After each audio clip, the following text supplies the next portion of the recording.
We're learning more about the White House aide who's garnered a lot of interest since details of her relationship with the president came to light in the new book Regime Change by Maggie Haberman and Jonathan Swan. Her name is Natalie Harp. Her title is Special and Executive Assistant to the President. He reportedly told the White House staff that she was, quote, the only one who loved him as much as his wife and kids. Randy Kay has more. Good evening. I'm Natalie Harp, a formerly forgotten American from California. Her name is Natalie Harp. She's a former host for the far-right network One America News.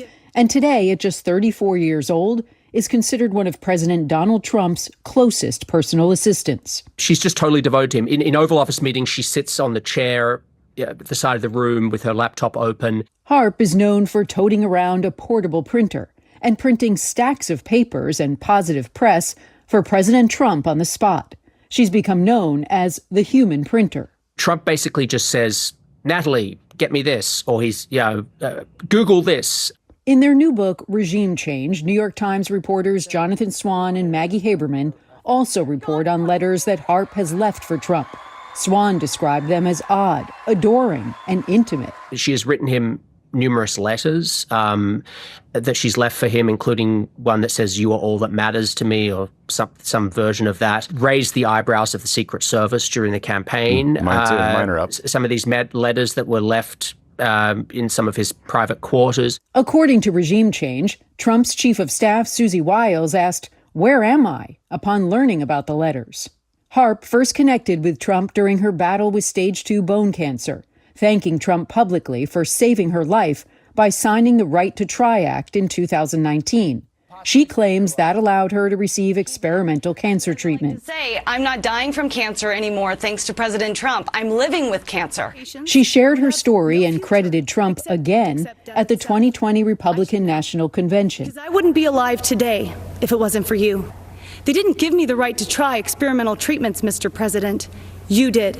And without you, I'd have died waiting for them to be approved. The Washington Post has raised questions about her claims. In Regime Change, the authors report that Harp stays late into the night at the White House, when President Trump is often active on social media. Natalie Harp is one of the people who took over posting duties to the president's Truth Social post in this term, and that makes her fairly significant.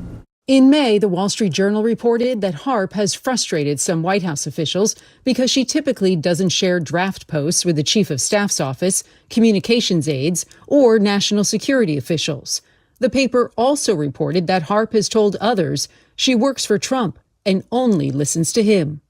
Soon after Trump began his second term, according to the authors of Regime Change, Trump told staffers that Harp was the only one who loved him as much as his wife and kids.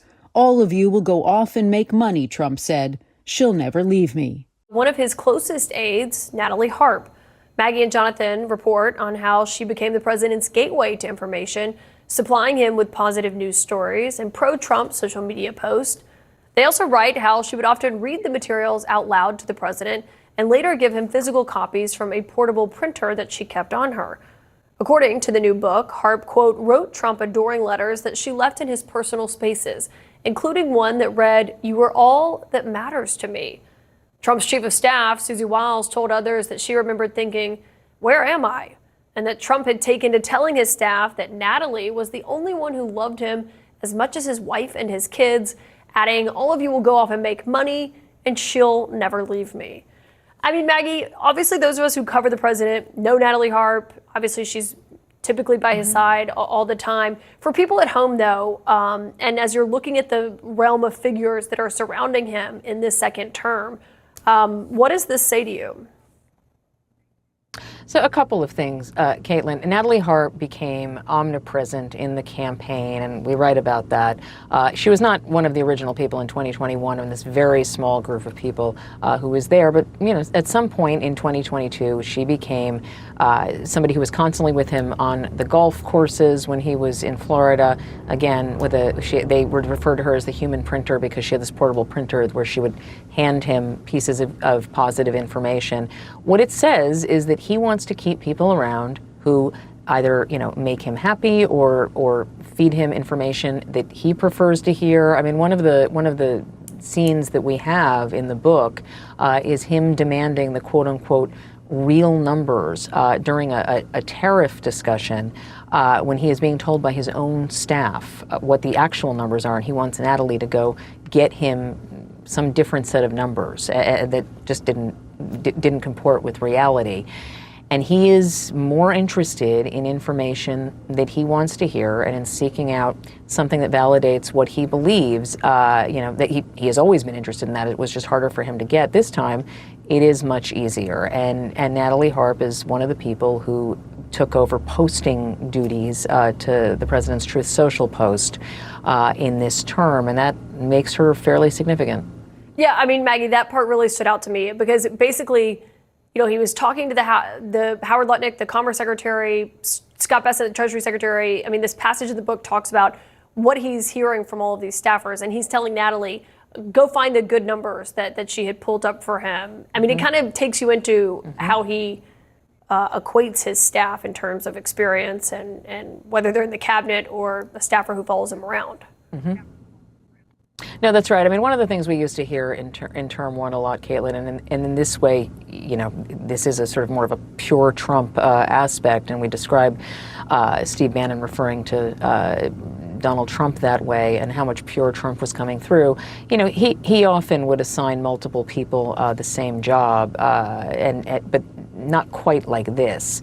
He really is just bringing in, sort of direct people who will do what he wants. You're seeing that with Bill Pulte, who is now the Director of National Intelligence, despite having no intelligence experience, no intelligence community experience. We have a lot of detail about Bill Pulte's efforts to try to push Trump toward evidence that he believed could help lead to prosecutions of Trump's perceived enemies in the book. The fact that he is now the Director of National Intelligence, I think, speaks to exactly what we're talking about with Natalie Harp in a different context. I think most people, if you had an employee, because that's what she is, leaving you letters in your personal space telling you that you are the most important thing in your life, you would say, you know what, hon, I think you need to take a vacation. But he instead finds this to be incredibly affirming. And that says more about him than it does about her. Right. I think that's an interesting point about it, though. It's on that he would definitely expect this and demand this. Yeah, it's on brand. And I think it's even more troubling because it shows that he's surrounding himself with people who adore him.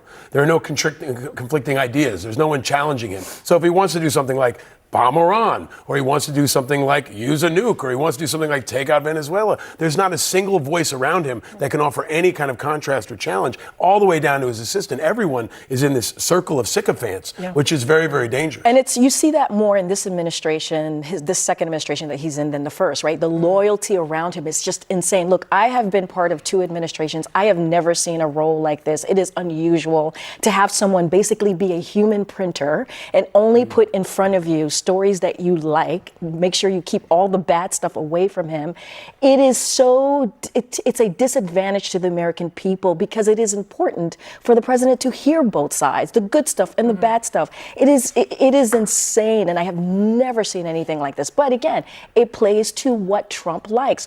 Pure, complete loyalty, and you see that more around him this time around, certainly than you did in the first time. Jingle.